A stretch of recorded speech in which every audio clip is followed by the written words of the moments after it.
Due to the graphic nature of this program, viewer discretion is advised.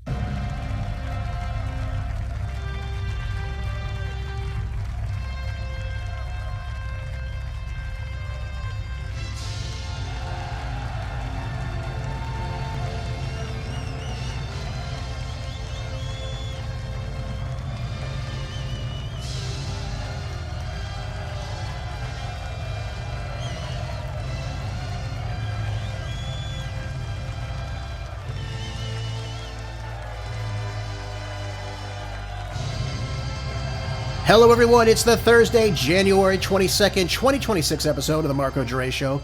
Thanks everyone for tuning in to hear today's groundbreaking news right here in America and across the board where the facts are facts and hard truths thrive. Let's begin the best of radio, informative, uncensored, unapologetic, and ready to go as always. Let's talk Trump, let's talk Davos. Obviously that took place yesterday. That's what's on everybody's mind right now. Now it shouldn't be the only thing on everybody's mind, but that was probably the number one takeaway from yesterday. He had a good speech. It was combative, nationalistic, unapologetically transactional, and did a little bit of a 180 there on Greenland. Said that he wasn't going to take it by force. I was a little bit shocked by that. I don't know, maybe it was the stock market downturn from the day before. I don't know what it was. But certainly something changed with his stance on taking control of Greenland. And I wasn't really shocked by that necessarily, because Trump does a lot of 180s. Really, he does. When you look at what he does with these tariffs, he'll put tariffs on, he'll take them off. He wanted to put tariffs on 8 different EU countries that didn't want the annexation of Greenland. Of course, that got taken off as well. He came out yesterday and said the same thing. He wasn't going to do that. But what was the main takeaways from, obviously, what he talked about? Well, he talked about U.S. economic performance. He highlighted, of course, the record high stock market, so therefore exactly going in. He wanted the stocks to be boosted up a little bit. Talked about strong job creation. I tend to disagree with that a little bit. We lost 1.1 million jobs in 2025. And he talked about record low inflation. Again, inflation was up 3% year over year from December 2024 to December 2025. Again, it's low overall based on what we saw in the Biden years, absolutely. But we're still not where we need to be. So I don't know why he's talking about record, well, he didn't talk about record low inflation numbers. Okay. I think it's a little bit of a misnomer there. He obviously framed deregulation, the tariffs that he's using, the fossil fuel expansion, which he is doing, by the way. I'll give Donald Trump credit on that, as these kind of drivers for American prosperity. Now, again, I like the deregulation, 100%. I like the expansion on carbon-based fuels. No, first and foremost, that's very, very important stuff. I don't like the tariffs, though. Now, Donald Trump views these tariffs as, if I put these tariffs in, I get a better trade deal with another country, and we prosper more because we take more money in. That's why some of us are going to be getting this $2,000 rebate coming up soon. Here's the problem with the tariffs. If you come in and slap a tariff on somebody one day, and let's say a business is dependent on the imports from that country, that sets a whole chain of motion. They don't know what's going on. Is it going to be a 25% tariff? How much more money are they going to have to charge for the same product? Are they going to be able to compete with other products, possibly from other places around the world that aren't getting these tariffs put on them? And if the tariffs are so successful, why did he omit putting tariffs on all oil imports, all natural gas? Why did he omit that? That's obviously a big driver of our economy. He just talked about the expansion of it in this speech. Again, he's got to go through... Again, I'm not opposed necessarily to tariffs if there's some minor tariffs that go on. I don't like the idea of a 25% tariff or a 10% tariff just because we disagree with another country's stance on something that we've taken. But they should be in Congress. They should be discussed openly. What are the ramifications of this? What are the consequences of this? Does it benefit us? Does it benefit our businesses? Does it grow our businesses? That should all be discussed in Congress, where all taxation is supposed to start. It's not supposed to start with the executive branch. And where the Supreme Court is on this, I still have absolutely no idea. He talked about foreign policy and trade again. There he was a little bit of a critic of NATO, as we can imagine. He's a little bit of odds with some of these countries. He argued that the European nations were not meeting their obligations. Well, he's talked about this in the past. We've known this. And that's where he made his reiteration for his desire to acquire Greenland, insisting that he would not use the force, but he did say that he warned that the allies who did resist the U.S. interest should expect consequences. We don't know what those consequences are. Are they more tariffs? What's going on here? Nobody really knows. And then, of course, we have tensions with Europe. He singled out Denmark. He talked about Emmanuel Macron of France. And, of course, Mark Carney of Canada for criticism. Yep. And then one thing I thought he talked about that was interesting. He talked about security and sovereignty. Now, he emphasized national sovereignty, the cultural preservation, the stronger Western security cooperation on, of course, U.S. terms. But I thought that was interesting. He's talking about sovereignty. We just went into Venezuela, unchecked, violating international law, extracted their leader in the middle of the night along with his wife. We're now sitting in jail, and we've heard nothing about them really ever since early January. What's happening in this trial? Are there any charges being brought up against them that it can actually stick? We see this case falling apart in and of itself because we know that Maduro is not this major drug cartel leader like he was sold to us as. And again, the violations of owning a machine gun in Venezuela, I don't think is going to hold up in a U.S. court. I think he can do what he wants in his country. So again, I was a little bit shocked to hear him talk about sovereignty. And then, of course, the idea that we bombed Iran, again, unchecked, unprovoked. And then again, talking about what we're doing with the sanctions in Iran that are, again, dropping the Iranian rial, dropping their currency off. And then we're talking about, of course, how they need to react to these violent riots that have taken place in their country. Again, led by Mossad, MI6, that's in England, and of course, our own CIA. They're helping these groups, the Kurds, the Baluchis, the Meks, all these things. It's a major, major problem. Yes, we should have our sovereignty over our country, absolutely, 100%. I agree with that of every country. 100%. Countries need to secure their own borders. They should be deciding the immigration policies. We need to work more on that, and you're going to understand a little bit more of that later on. So what was the speech? Bluster? Was it good? Did you like it? Were you satisfied with it? Or is this the common Trump speech that we hear time and time again? After the conclusion of his speech, though, this is coming out of Fox Business, President Trump spoke about the dropping of the European tariff threats after reaching a deal on Greenland's framework. That's what he came out and said yesterday. So I guess when we get what we want, we just drop tariffs. Again, are we just going to keep doing this over and over again? Folks, I told you this before. He's got to go through Congress to get tariffs. That's the way a tariff is created because it's legislation. It's supposed to start in the legislature. That's per the U.S. Constitution. And as someone who believes in our Constitution, our separation of powers, this is the route we need to go. If we want tariffs, hey, that's fine. I don't necessarily like tariffs. It's a tax on goods. It's going to cause our goods to increase. That's why we continue to see the CPI increase in our country. If we're going to go this route, we've got to go through Congress. It can't just come out of the spur of the moment because we don't like what another country does. That's ridiculousness.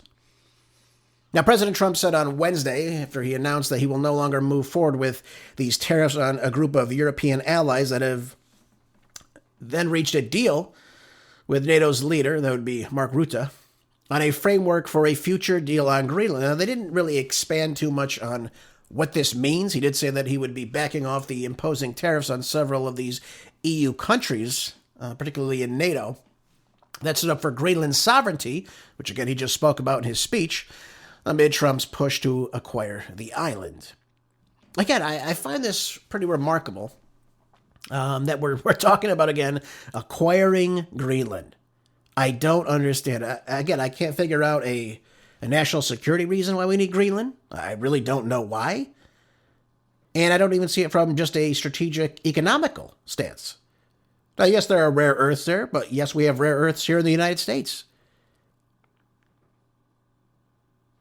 How much are we going to have to invest inside Greenland to, again, make it function the way we'd like to see it function? We just went into Venezuela and saying, look at all this oil we've got. Look at all this oil. It's fantastic. We have 303 billion barrels of oil sitting under the ground. We're going to get it, and we're going to make a lot of money off it. Well, that backfired pretty quickly, didn't it? Now you have the CEO of Chevron coming in saying, you know what, this is going to cost us a lot of money. I don't know, it's uninvestable. Now, Trump didn't like that, of course. He obviously wanted to hear that it was going to be lucrative. But the truth is, you can't just go into a country and think, you know, we're going to take all these resources. It's going to be easy to do. It's going to be just like working here in the United States. It's not. You got to invest a lot of infrastructure to the tune of $183 billion over several years. It's not going to just happen overnight. We've talked in the past about these so-called $21 trillion investments into the United States from various nations. Well, folks, that's great. I love the diplomacy. I like the investment in the United States. Who wouldn't? I love it. I love that Trump sat down with these people and spoke with them about this. But these investments are going to take over the course of several years. It's not going to just happen in 1 year. They're going to invest $21 trillion. I'll give you an example. Saudi Arabia's Crown Prince, Mohammed bin Salman, came to the United States and says, yes, we'll invest $1 trillion into the United States. And everyone clapped and cheered. Everyone was happy about this. It's fantastic. It's wonderful. But then you look at Saudi Arabia's GDP. Their GDP alone is only $1.24 trillion, I think. They're not going to spend that all in just 1 year. They can't. It's impossible. These investments are going to take time over the course of several years, possibly even several decades. We don't even know. So we've got to understand where we are economically and what are the benefits, again, of acquiring Greenland. I still have no idea what they are, other than the fact that we want this land for some reason. So he's very hell-bent on getting this land. And he took to say that, he said, based on a productive meeting that I have had with Secretary General of NATO, Mark Rutte, we have formed the framework for a future deal with respect to Greenland and, in fact, the entire Arctic region. That's what Trump wrote. It's going to be interesting to see how this all pans out, if this actually works, if this will actually be put to paper. Right now, it's just a conversation. They're not really telling us anything about what's going to be set in motion, the cost of it. Has the nation of Denmark come to the table and said, yes, we'll go forward with it? Have they put a treaty forward? What's going on here? And he wanted to finish, though. He said that this solution, if consummated, will be a great one for the United States of America and all NATO nations. Based upon this understanding, I will not be imposing the tariffs that were scheduled to go into effect on February 1st. Additional discussions are being held concerning the Golden Dome as it pertains to Greenland. Interesting stuff there. You know, we live in interesting times, don't we, folks? We really do. We're talking about acquiring Greenland. I never thought I wouldn't have had that on my, bingo cards, in 2026, that this would be just the top discussion that we are continuing to have right now. But one of the things I thought was really interesting, I want to play you a couple people speaking too yesterday. Again, these are all very, very important. But one of the things that Rutte said, and again, he's kind of agreeing with President Trump here. Let's take a listen to what he had to say. So statements from me will not add anything here. And when it comes to the Arctic, I think President Trump is right. Other leaders in NATO are right. We need to defend the Arctic. We know that these sea lanes are opening up. We know that China and Russia are increasingly active in the Arctic. There are 8 countries bordering on the Arctic. 7 are a member of NATO. That's Finland and Sweden and Norway and Denmark, Iceland, Canada and the US.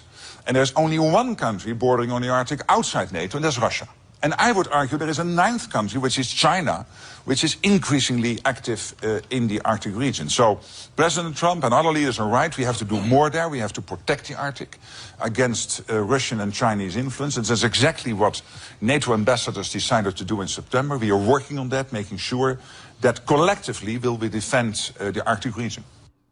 Okay, so again, we need to keep it away from Russian influence. They border the Arctic. They have one of the largest borders in the Arctic Circle, folks. So naturally, they're going to be active in the region. Their border's right there. That'd be like saying, geez, part of the Western Hemisphere has America in it. Geez, that's crazy. Yeah, because we have a large border in the Pacific. How are we going to keep Russia out of their own region? That's what I want to know. Well, they can't access the Arctic seaports and the sea lanes that they have for trade? I don't understand this position. I really don't. But it seems like people are trying to get in line with this position. Again, I'm open for discussion on this. What is the reason for this? Do we not want Russia to trade at all with anybody? What is the purpose of this? What threat did they pose to Greenland, Russia and China? Anyone I could speak to, anyone I could listen to, anyone I've read from, nobody has any idea. So I don't understand this talking point. It's falling on deaf ears as time goes on. But I think people want to make a deal with President Trump. Obviously, we're a powerful nation, and I think that's why you're seeing people like Ruta coming out and trying to appease President Trump. That's what I see from this. That's my biggest takeaway. You know, I didn't have also on my bingo card that Scott Bessent would actually tell Fox Business's Maria Bartiromo that, yeah, we actually try to take down Iran through, taking down their currency. Take a listen to this. What do you want to say about sanctions, something else you've been working on, of course? What are you planning there in terms of Iran and the impact there? Do sanctions actually work? And the same question with regard to 500% secondary sanctions or tariffs on countries who purchase energy products from Russia. Okay, so two things there. There are Treasury sanctions. And if you look at a speech that I gave at the Economic Club of New York last March, I said that I believe the Iranian currency was on the verge of collapse, that if I were an Iranian citizen, I would take my money out.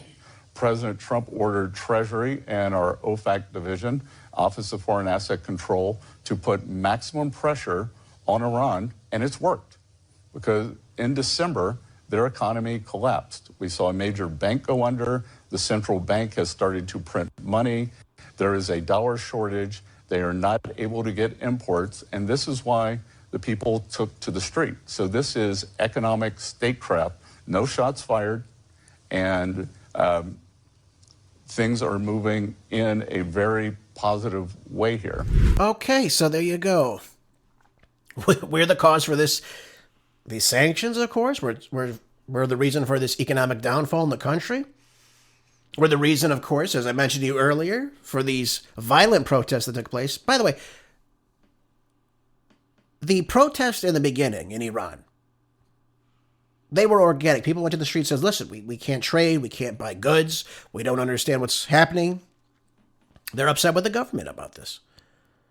But who accelerated that change in their currency? That was us. We did that. And then, of course, we worked to precipitate the issues with the Kurds, the Maluks, the Mek, these groups that came out that, again, work very closely and have close ties with our CIA, close ties with Mossad, and, again, close ties with MI6 to take to the streets, become violent, setting things on fire, attacking police officers, people with guns, shooting at police officers, killing people, and, of course, attacking military bases.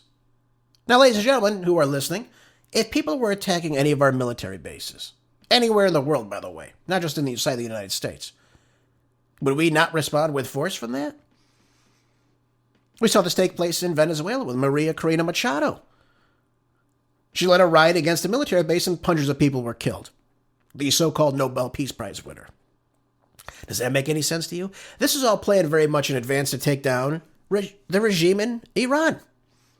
Now, unfortunately for them, it didn't work. Because the Iranians, they worked with the Russians, they figured it out. They shut off the internet, and again, when that, Starlink came in, they were able to crack the code. They were able to confiscate the phones. I told you this before. We should be doing this with the rioters in our country.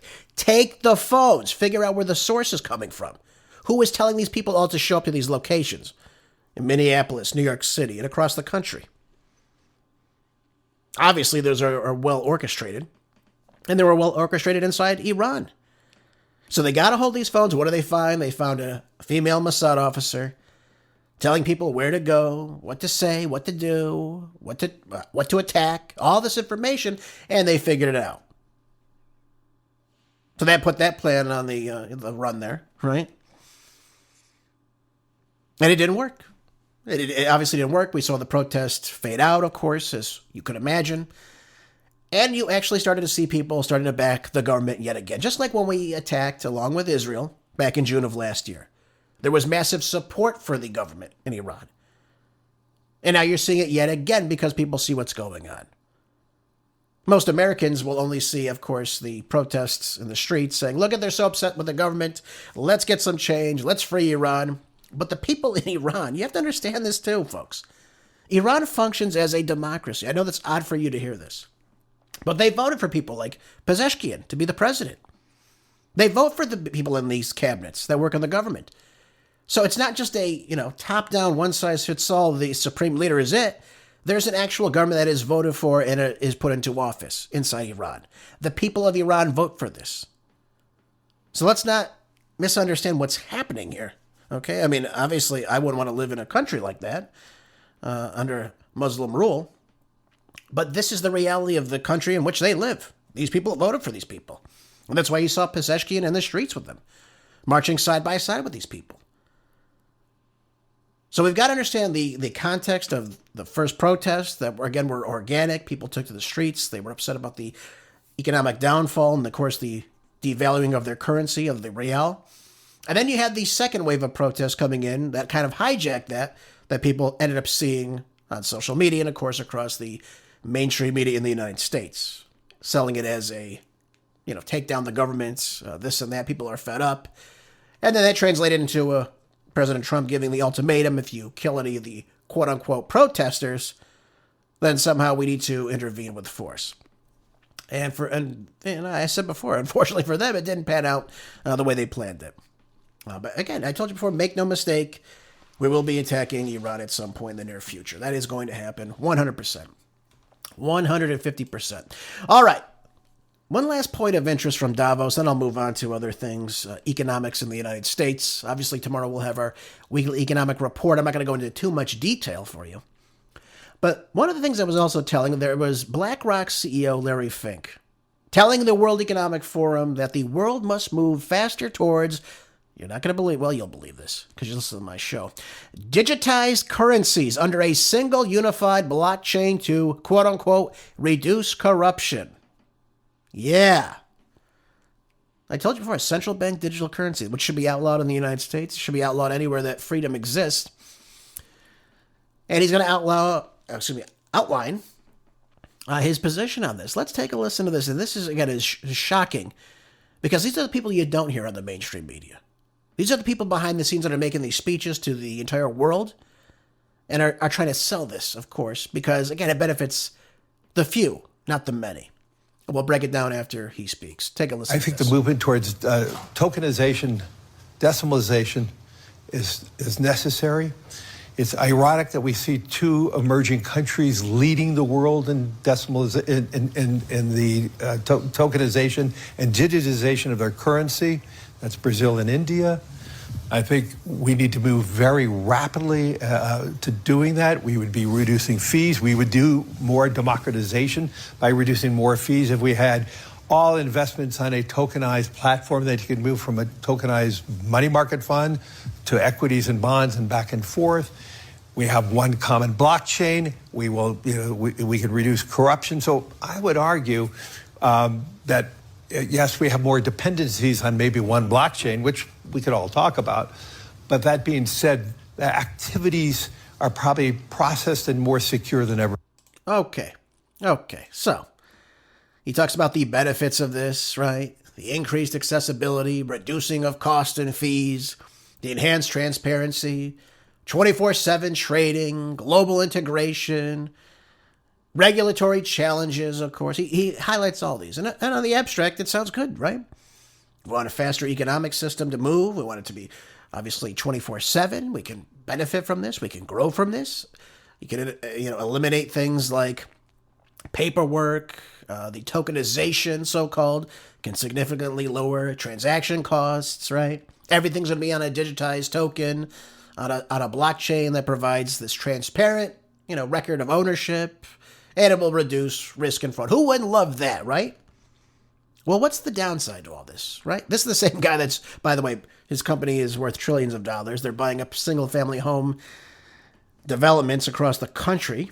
Buying you out of the market, too, by the way, ladies and gentlemen. That's rarely discussed. By the way, I will give Scott Besson a little bit of a hat tip. part of his speech with, or his discussion rather, with Maria Bartiromo, he did talk about preventing these investment groups from, again, buying up all these homes. I know he didn't call BlackRock out specifically, but, this is obviously a big concern. Of course, these big investment groups that come out and do this. What are the downfalls of, obviously, these blockchains and, of course, these digital currencies, which I call, again, central bank digital currencies? What is the purpose of this? What are the downfalls of this? So we know what their main purpose is, of course, and that's to get everybody not paying and using with cash, hard currency. If I go to the grocery store and I exchange my dollar bill, which is just a simple IOU now, but nevertheless, I pay with a dollar bill. I know my transaction. I can get a receipt. Everything's fine. I don't have Big Brother looking down and looking at all my finances if I were paying with a quote-unquote credit card or a debit card or what have you. So there's the fear of, obviously, financial surveillance. The opponents of this, obviously, are aware that a fully digital, blockchain-based financial system, especially one dominated by large institutions like BlackRock or any of our large banks, could be a real-time monitoring tool. So what's the downfall of that? Well, every single transaction that you make would be permanently traceable. So let's say, for example, let's just use something generic. Let's say you bought an American flag. All right? And the government somehow deems the American flag in the near future as something that is offensive to certain groups in the country. Well, they can use what China has, and he omits this when he speaks, but China has a social credit score system. And if you don't do things that the Chinese Communist Party approves of, well, that affects your credit score, your social credit score. Right, we have financial credit scores in the country, right, based on how we pay for things and obviously debt and what have you. But a social credit score is how you react in kind, how you act in public, what you do with your money. Right, so if you're going to, let's say you go to a protest, right, you're part of one of these we'll say we're opposing the anti-ICE protesters. Let's just use that. That's a big example. We see people doing that right now. Well, the government can flag you and say, oh, well, you did show up to to protest the anti-ICE people who are true patriots and Americans, and you lost 100 points on your social credit score.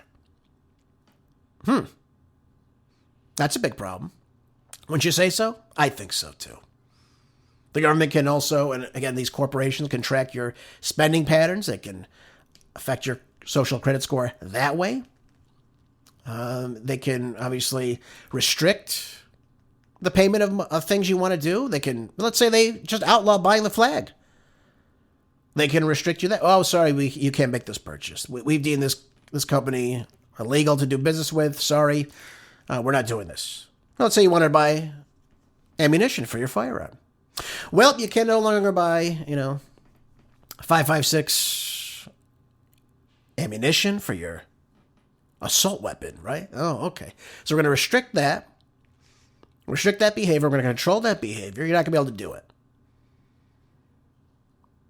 If money becomes what they call as software, whoever controls that software will control the money, and they will control how you spend that money, quote unquote.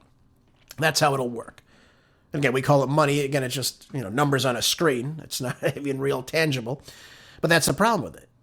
If you don't have access to get your money, and it's just numbers on a screen, they can take out whatever the hell they want to, by the way. If they think you owe more money, they'll just take it out of your account. That's fine. You have no say in it. When are you going to go to the bank and ask for your digital money back? Of course not. You never put anything into it. And of course, we have the concentration of power in these mega institutions. Again, the centralization of financial infrastructure, the reduction of competition. You really can't decide where your money goes, right, folks? There's only going to be a couple people handling this. Give private companies quasi-governmental power. Again, another big issue with all this. And create too big to fail institutions on steroids. That's another, obviously, big problem with this. We saw this with the banks back in 2008, 2009, during the last major recession of this country. Then, of course, you got cybersecurity risks and systemic risks involved with this. Hacks could obviously be global. Things like this could happen. Now, they talk about how it won't happen, but anything that's on the internet, anything that's online, obviously could be hacked, folks. And then, of course, you have the loss of national monetary control. The governments, the central banks are, again, reducing their ability to manage the currency, which, again, would weaken the capital controls of your digital dollars. It allows these private entities to issue money-like instruments. And, of course, it creates this cross-border flow that they can't even regulate. Another big problem. And finally, you have these risks of inclusion. You have the tokenization that might even not really solve any of these actual problems like he's speaking about. So, again, there's so many issues with all this. But the main issue is your lack of freedom to utilize your money. If I go to an ATM right now, I can take out money from it, right? I can have it in my pocket. It's mine. I hold on to it. How are you going to do that with digital currency, folks? And if there is a social credit score system, how do you get over that? Who makes up the rules for this? How do you protest against that? Well, let's say you go to a protest against that. They say anyone protesting the social credit score and digital currency and how it's provided, well, you're going to lose 2,000 points on your social credit score. In fact, we're going to turn off everybody. It's because we've now dinged you on your cell phones. We see who's in this protest. We've identified everybody through, these facial camera recognition software that we have now all over the place, right, in the United States. And now we've shut off your access to this money. How are you going to pay for things? How are you going to do that? Obviously, if I go into a bank, I can take my money out whenever the hell I want. It doesn't matter. But when everything's on a computer screen, run by a very select few group of people that Congress really can't control, it becomes a major, major problem. So that's my whole takeaway with this, folks. That's the one thing that people, again, are not talking about. We could also talk about these data centers that they have now for these AI systems. Again, that create a lot of this power, again, to control and to analyze what you do. And they basically act as huge processing centers that store this data about you. Again, another major, major problem in this country. People surveilling you 24/7 based on what you do. Because they're using, again, they throw away the Fourth Amendment. Our privacy is no longer in many respects. But they control what you search for, what you buy, what you do. Again, look at how you use a credit card now. Everything you do is tracked. Everything is tracked. And by the way, I'll give you an example of this too.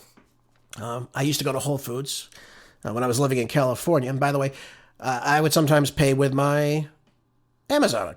I would say, yes, I'm an Amazon member. I would swipe my card, right? I had the app on the phone, right? And I would pay for cash still. Always pay in cash. And then I'd go to my house and I'd be using Amazon at some point. And I'd look and say, wait a minute, when did this transaction come out? I'd look at it. It was every single thing I bought at the store. And I'd say, geez, so Amazon could track that? Say, Marco Dre's bought X, Y, and Z. Oh, he buys it this much a month. Wow, that's interesting. They have all access to all this.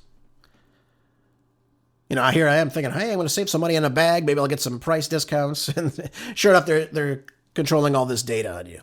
It's amazing, folks. It's really amazing what they can do. But this is what these massive data AI centers can do. They hold all this information about you, and they can sell it. They can do whatever they want with it. Do we want this? I don't think we want this, folks. That's just my whole take on this. One thing I did hope that was going to be discussed, and I was hoping President Trump would have talked about this too, would have been the idea, of course, of the United States becoming a bigger leader in procuring rare earth minerals. And the reason I talk about this, I was watching this take from Colonel Douglas McGregor. He's fantastic, by the way. I implore everybody to listen to his speaking. He's great. And he was talking yesterday about the history of rare earths in the United States and how we really dropped the ball on a lot of this and how necessary it really is for really anything as far as defense and what have you. But we really dropped the ball on this. But one of the things he talked about, that he outlined, was about this Australian Lynas Rare Earths company that was negotiating with the US Department of Defense. And I looked it up and I saw this article about this and I started reading it. And they went on to say that they were working with the DoD to obtain a government-backed price floors for its rare earth supplies. So this is Australia bringing these supplies into the United States. Similar to these arrangements to provide to the United States a major U.S. producer. I said, well, this would be good if we can get our hands on this and this partnership with this, that we actually own some of these rare earths. Now, the CEO, Amanda Lacazette, told reporters that the talks with the Pentagon were delayed by last quarter's U.S. government shutdown. I remember everyone was championing that. They said, oh, this is so great. Well, actually, not really, because business was stopping with the government. And talks with this would be very, very crucial. And she was talking about, of course, securing price support remains a central priority in the ongoing investigation. So right now, the talks are stalled. Folks, we cannot allow the talks to be stalled in this. We've got to get our hands on this. Obviously, it's going to be the future of AI, these rare earth minerals, things like gypsum, things you've never even heard of. But these have existed for a long time, and they've been extracted for a long time. In fact, they began being extracted in the United States back in 1952 in California. But here we go. We've got so many issues. And again, China has this big leg up in the refining of rare earths, again, because of the great amount of energy it costs to do so. But China's government is investing in itself. I told you this before. China's investing in business. We're investing in defense spending. I don't even know what we're investing in this country. Why we need a $1.5 trillion defense budget, I don't know. It's more than every single other defense budget in the entire world is our combination of what we have here. We spend more in the United States than every other single country's defense in the entire world. Why is this necessary? And what are we getting from it, too? Very little, I would have to say. Anyways, but again, rare earths are very crucial for our defense spending. That's very, very important. Again, we know that, again, the amount of electricity being used to process these would obviously be very important. And what are we doing in the United States? We put regulations on various aspects of energy production in this country. We see energy costs going up. The Chinese government is subsidizing their energy to keep this process moving. And that's why they produce roughly 90% of the overall rare earths refinement in the entire world. They're the leaders. So we dig in California now, in Mountain Pass, where do we send our rare earths? We don't send it to another place across the country. We send it to China. Isn't that amazing, folks? Yep. We send it to China, they refine it, and they, of course, will sell it back to us. It's amazing, isn't it? So you see on the world stage, you see the buyers of the rare earths will know that, obviously, China, with its advantages and the electrical aspects of it, requires a great amount of electricity. The processing that comes along with it. You know, you have the America, idea with the Green New Deal, right? We're going to do everything with windmills and solar, which, again, is not lucrative at all. And again, it's not beneficial to us because it cannot sustain the existing infrastructure of electrical needs. That's another big problem. So countries in the world see this. Even if we got a plan going, who are they going to go with? China, who's investing in this? Who's going to subsidize to, again, keep these factories moving, these refineries moving? Or are they going to invest in the United States? Well, maybe when the Democrats come in, they shut it down. Who the hell knows? Maybe they say, hey, we can't use oil in the United States anymore. It's too dirty, right? It's too dirty of a process. We're very upset about the, backwater that comes out of these factories. We got to shut them down. It's a big problem. And, he gives an example in his speech, Colonel Douglas McGregor. And he said that the defense spending that the United States embarks in, they spend close to $1 trillion in defense spending in 2026, right? We all know what we're spending on that. China will spend $20 billion refining the rare earths that make the defensive technology for the United States possible. So they are controlling the entire supply chain. Again, if you look at what, Australia wanted to do, they wanted to refine it here in Texas, right? They want to put a plant there. But again, due to the failed U.S. negotiations, the unresolved environmental permitting that takes place, the high construction costs, the regulations that are put in place, this whole lucrative business deal was stalled 100%. And it doesn't have to be this way. We could take the lead on this because we're Americans. We're resilient. We use ingenuity across the board. We've created so many great things that the world uses today. But again, Colonel Douglas McGregor said, and I'll tell it to you, he said, if you do not own the refining, you own nothing. And we don't own the refining, folks. That's a big problem. We don't own the refining. We can extract rare earths all day. We can get a deal with Norway to extract their rare earths. If we're not refining it, we don't own it. And what happens if China says, you know what, Mr. Trump, President Trump, we don't want to sell rare earths to you anymore. We're not going to refine your rare earths. Well, where do we go now? We try to work someplace else. What do we do? What if it's even more costly? What if we cannot afford this process? Then what do we do? You see how this problem could really escalate. And the rare earths are needed for a lot of these missiles that we use today in our technology. It's very, very important. He gives one great example. He says that, militarily speaking, 9 out of every 10 new F-35 fighter jets that the U.S. builds does so because China delivers with the means to make that possible. They send us the raw materials necessary to be utilized to allow these fighter jets to work. So we're hugely dependent upon China for our military now? How could we not be on board with this? How could we not get this process moving faster? I don't know where Congress is. It baffles me. I don't understand it. But we need to get this process moving, folks. This is very important. Now, there's another AI aspect to it, of course. We use rare earths, of course, for AI technology. Our iPhones use lithium, for example, cobalt, all these other rare earths that we find. They could shut all this down on us, folks. China could really shut us down. And I told you before, they are vying to be the new world superpower. That's the truth of it. They want to be the world's next superpower. They see us as a competitor, as we see them, but they are taking the proper steps to invest in themselves, to invest in leading this. And I told you before, whoever leads in AI, which is likely right now China, India is probably going to be second. Do we really want to be third in this? Do we not want to have control over our rare earths? It's a very, very big problem. It's very, very concerning, obviously, too.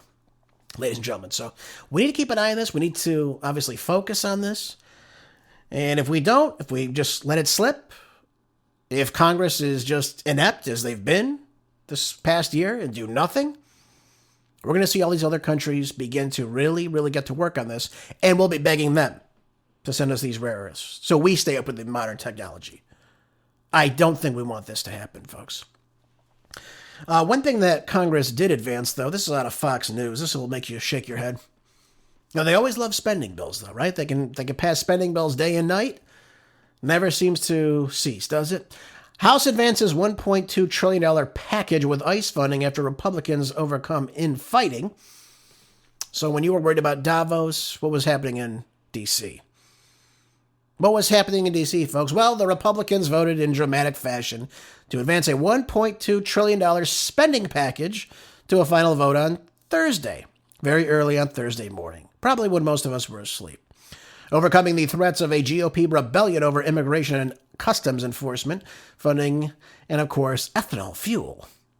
It says here that the legislation, which narrowly passed with a 214 to 213 result, right? We barely got it passed.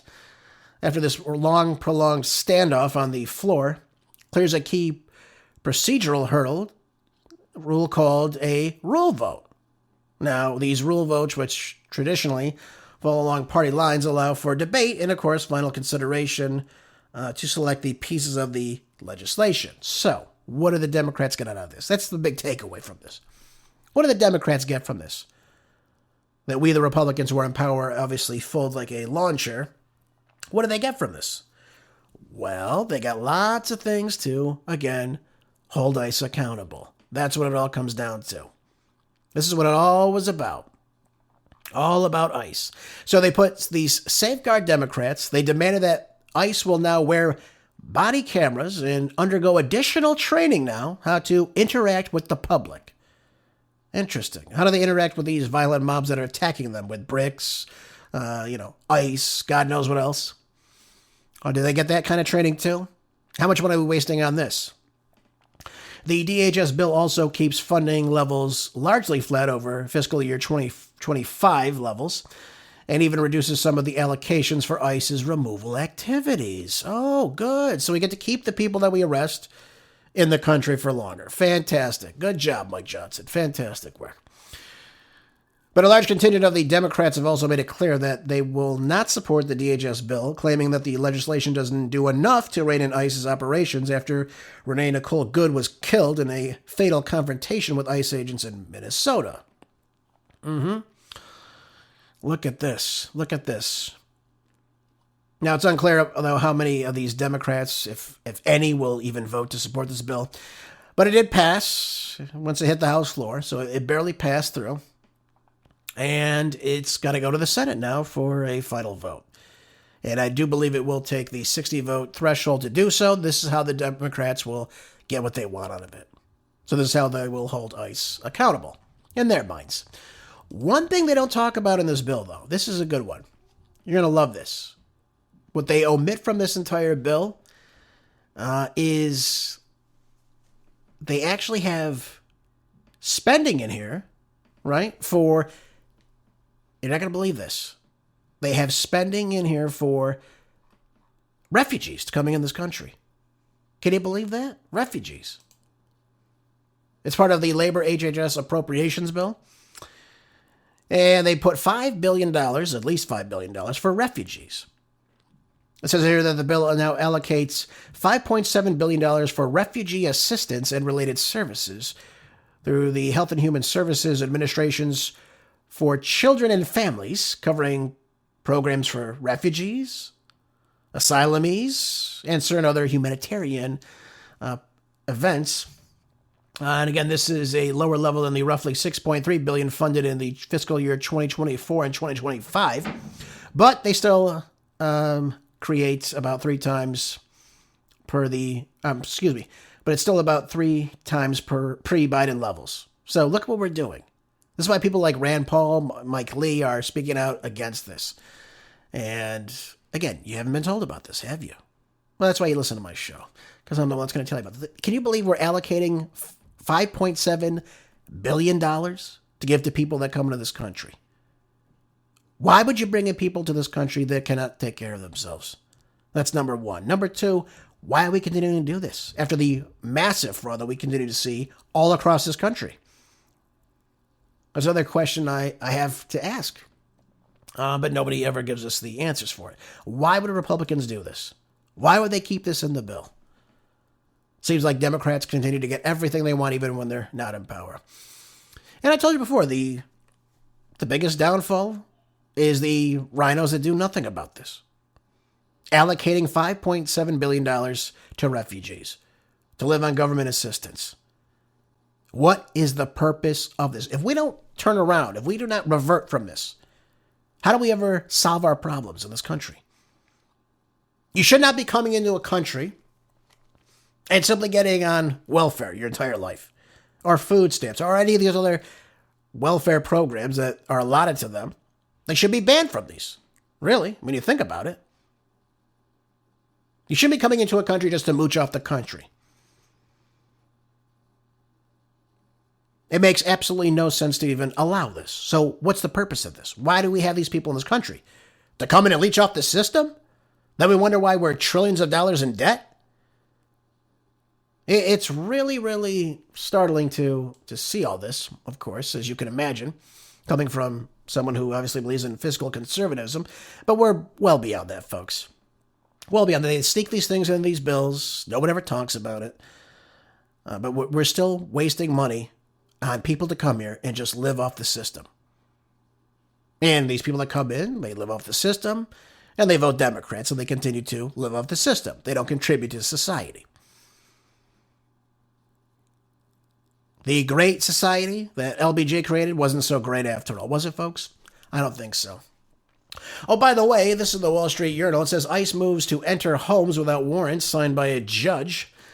This one I find is really shocking in many regards. I've told you before, I back ICE, but I do not back illegal activities from ICE. And entering a home without a criminal warrant signed by a judge is illegal, folks. Just like it would be illegal if the cop showed up and said, we're coming into your house. Well, they have no right to do that, first and foremost. We have a right to be secure in our persons. You have a right to be secure in your home.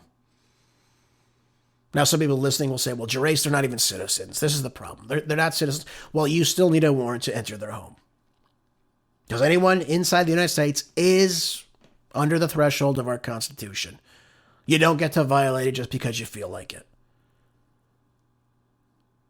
And the idea that the Trump administration is now asserting new powers to, again, enter people's homes illegally is a major problem. I can't see how this would win in the Supreme Court at all. But look at it. Over the summer, it says lawyers at ICE and its parent agency, the Department of Homeland Security, penned a secret memo expanding the authority by which agents may enter the homes of immigrants with final deportation orders. Again, if you're getting these final deportation orders, why don't you have a warrant to enter the home? You should be providing these people with this information. You have to have a search warrant. Just like if the police were coming to your house, God forbid, to search your home, they have to have a search warrant. They have to have a warrant to enter the house. They have no right to do that. Same thing with your vehicle. A cop can't say, hey, open up your trunk. I'm going to check your whole car now. There's to be probable cause. They have to get a warrant to do so. And you should be alerted of that. What is the purpose? That's due process. That's what we're not seeing in some of these situations. I find that appalling. I don't like it. I'm not behind that when ICE is overstepping their bounds and using this authoritarianism to carry out these procedures. Now, I say that knowing full well we have so many millions of people here illegally that have absolutely no right to be here, but you still have to follow the Constitution. That's the basis of all this. Now, for decades, immigration officials have not had the authority to search a person's home without a judicial warrant. So, okay, that's great. Why the hell would that be okay now then? Why are we signing off on this now? We shouldn't be doing this. We have the protection against unreasonable searches and seizures. We all have that right. And to overstep that, to me, is completely unconstitutional. I don't think immigration judges will go for this.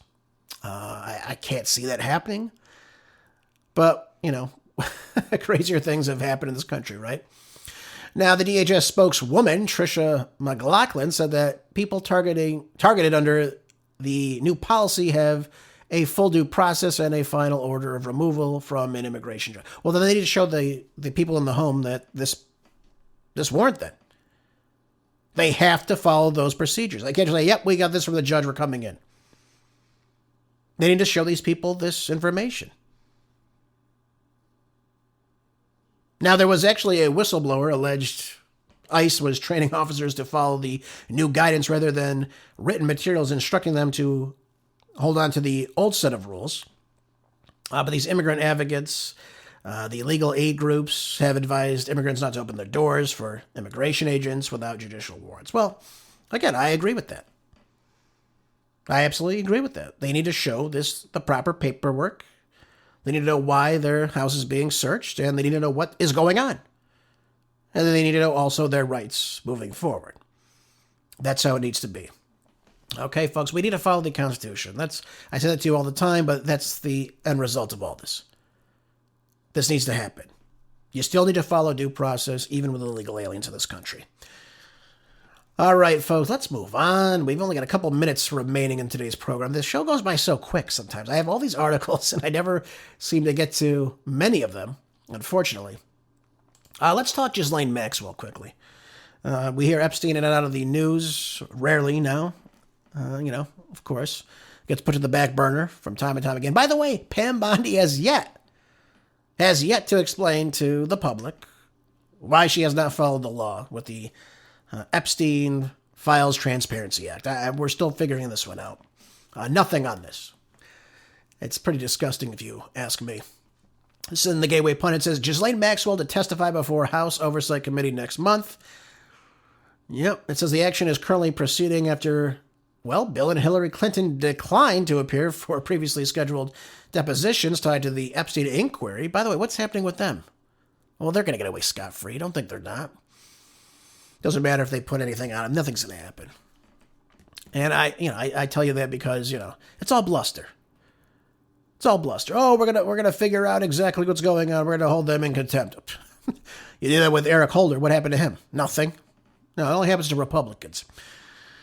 So Maxwell, who's serving a 20-year federal sentence in Texas for her role in procuring women for Jeffrey Epstein and his sex trafficking operation, apparently to just himself, which is amazing to me, had previously not been expected to cooperate. Well, now she's all, I guess, talking about whatever. Probably to get what she wants. Who knows? Now, Comer this would be James Comer, had earlier indicated that the committee would not pursue an in-person interview with Ghislaine Maxwell's attorneys and said that she would then invoke the Fifth Amendment if she was ever questioned. Well, the Oversight Committee issued a subpoena to Maxwell last July during the early stages of this investigation into Epstein, and she has consistently denied personally abusing victims and has claimed she was unfairly blamed following Epstein's death in custody in 2026. I still don't believe he's dead, personally. That's just my take on it. You can believe what you want. I don't see the evidence for it. I really don't. So meanwhile, Bill and Hillary have signed an open letter to Comer in which they outline their reasons for refusing to testify.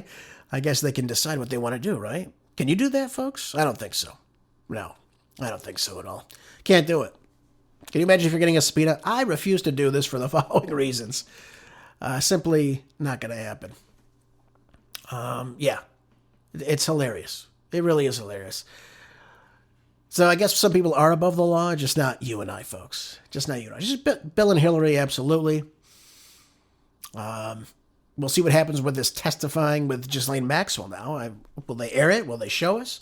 Will we figure out any more information? Will she name people? I mean, she would be the woman that saw these people in these locations. She's in a plethora of pictures. Will we figure out what happened once and for all? Something tells me no, but I guess I can maybe hold my breath to see if any new revelations come too that she can point to that would indicate maybe Pam Bondi doing her job and actually putting a case forward towards people that abused young women, sexually assaulted them, and God knows what else. Well, I can dream, folks, can't I? I guess so. All right, one more article. We'll go through this quickly. We got a few minutes remaining. Last segment of the broadcast. It says here in Just the News, 2 GOP senators sign on to the SAVE Act that requires proof of U.S. citizenship to register to vote. Why this hasn't been a protocol in the past, I'm sure I don't know. But 2 Republican senators on Wednesday rallied behind the House-passed Safeguard American Voter Eligibility Act, which would require documentary proof of U.S. citizenship when registering to vote in federal elections. Well, thank God for that. How's that not been a protocol before? You can't be a non-citizen and vote. Now, the new push comes amid pressure from conservative figures like Elon Musk and, of course, the Trump administration and their pushes to clean up their voter rolls to eliminate potentially illegal aliens and voters ahead of the 2026 midterms. Well, of course, they're very concerned about that. Republican Senator Katie Britt of Alabama, Dave McCormick of Pennsylvania announced that they would now be co-sponsoring this legislation, which was introduced by GOP Senators Mike Lee and Rick Scott of Florida just last year. Lee comes from Utah. And McCormick took to X saying voting is a fundamental right and responsibility that is preserved for U.S. citizens. Since day one, I've always supported protecting our elections from illegal voting and ensuring only American citizens are voting in our elections. Well, folks, let me just tell you quickly, and we're almost out of time, but the problem with this is, while this is great, this should be obviously something already set in motion. I can't imagine why it wouldn't be. But the problem is you have to also show proof of who you are when you vote. If you have one and not the other, you're still just opening up yourself for fraud. And that's what comes as a result of this. You have some states like in My previous home state, California, you don't have to show any ID to vote. So how do they know it's me voting? They have no idea. Nobody has a clue. And that's the problem with everything here. That's the problem with everything we're seeing here. We have no idea who's actually voting in these elections. And again, it's a big problem. They never clean up the voter rolls. We have people voting that maybe left the state. It's another big problem. But we got to get to the bottom of these folks. We have to. And if we don't do that, then we just open ourselves up for more fraud. Go look at the 2020 election. You see some states that have more people voting than actual registered voters in the state. Explain that one to me. Folks, thanks so much for being here. I appreciate you so much. I hope you learned something from today's show. I hope you'll share with other people. And I see you're doing that, so I appreciate you when you do that. Make sure you're keeping your mind sharp, keep your body strong, staying prepped always, whatever anything you need to be self-sufficient. Folks, have a great rest of your day. I'll see you back here tomorrow for more groundbreaking news on the next Marco Dre Show. Until then, be good, stay busy, and God bless.